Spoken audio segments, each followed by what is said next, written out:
Our playoff march has been stalled as the Leafs failed to beat the Vancouver Canucks for the 7th straight time. Our playoff march continues!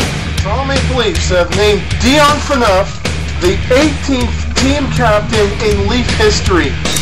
Leafs, beast in the East.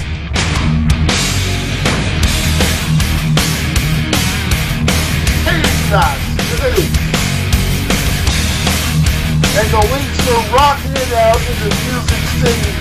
Oh man, that was great.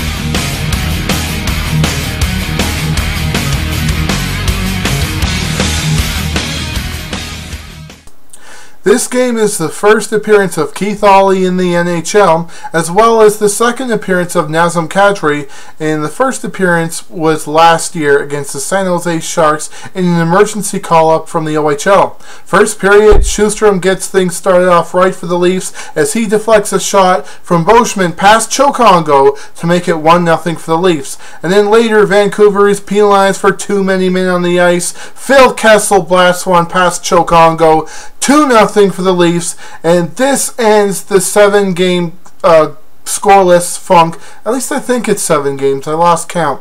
And it's 2-0 for the Leafs. And then things go a little downward from there. Mitchell gets penalized for cross-checking, and Daniel Sedin scores to make it 2-1 for the Leafs on the power play. Well, I guess that was to be expected because Vancouver is second in the power play in the NHL. And the Leafs failed to capitalize on a Hamhuis penalty in which he was penalized for holding the stick in a pile-up in front of Chokeongo's net. And because of that, Kessler was able to tie the game at 2. We lost. We blew the lead. We had a 2-0 advantage and we blew the lead. And in the second period, Grabowski gets penalized for high sticking, and what I thought was Ehrhoff's goal turns out to be Kessler's goal, which was deflected off an Ehrhoff shot, and it's 3-2 for the Canucks. I mean, we blew the lead, and now we gave them the lead. Thanks, guys. Well, anyways, after that, there was a bunch of penalties happening where Henrik Sedin penalized for high sticking. Then the Leafs couldn't capitalize on that, and Mitchell is penalized for boarding, and then Kessel is penalized 15 seconds before that penalty ends, creating a 5-on-3 advantage for Vancouver. Luckily, the Toronto Maple Leafs were able to kill off that penalty. And then Henrik Sedin was penalized. The Leafs couldn't do anything on that, and that penalty actually negated that 5-on-4 advantage when the Leafs were trying to kill off the Kessel penalty. And then Mike Brown and Glass get into a fight, and Mike Brown wins. Keep in mind, when I say Glass, I am not referring to the glass on the boards. And then Grabowski makes up for his mistake in the early second period and scores to tie the game at 3 with a beautiful top-shelf shot past Chokeongo.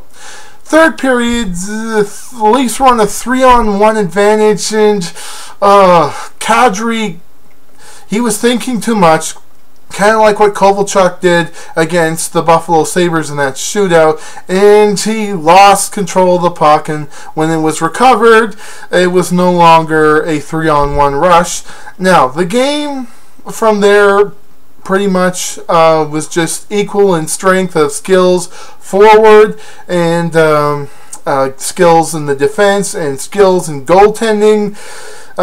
Samuelson was hurt, but the Leaf, then 6 minutes before the end of the game, Leaf fans are all of a sudden angered by Mason Raymond scoring through the 5-hole through Jaguar to make it 4-3 for the Canucks. What the heck, Jaguar? I mean, you were complaining earlier about the Leafs were not able to perform in front of you in Tampa, and now all of a sudden you come up with this? And when the Leafs tried to make a comeback to tie the game at 4, they failed, and Dan Hamhuis scores an empty netter to make it 5-3 for the Canucks, just like the score was last year at the Air Canada Centre when the Leafs faced the Canucks then. Now, so far, Brian Burke has not made any trades, but he's been off at other games, like the Chicago-Anaheim game, a New Jersey Devils game, trying to see if he can make some trades, because this is Toronto's 8th loss in a row and 7th straight loss to the Vancouver Canucks. We have not beaten the Canucks since before the lockout, and we have not beaten Luongo since back in 2005-2006 when he was still with the Florida Panthers. So, you know, what gives, guys? What exactly is it about the Vancouver Canucks that has stopped us from getting 2 points against them? Yes, 1 win, 2 points. It shouldn't be that hard. I mean, we can beat Luongo when he was with the Panthers, so I just don't get what the problem is with him being a Canuck in terms of the Leafs getting a win against them.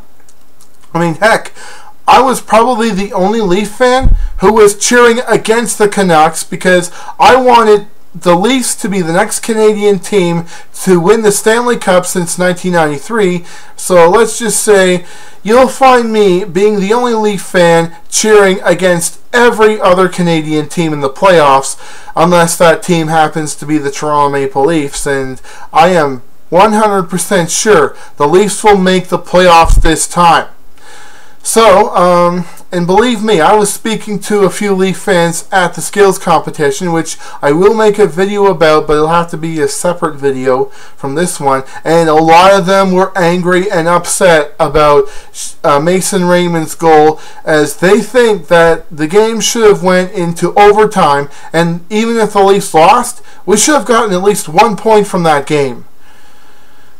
Well, anyways, until after the Nashville Predators game on Tuesday, go Leafs go!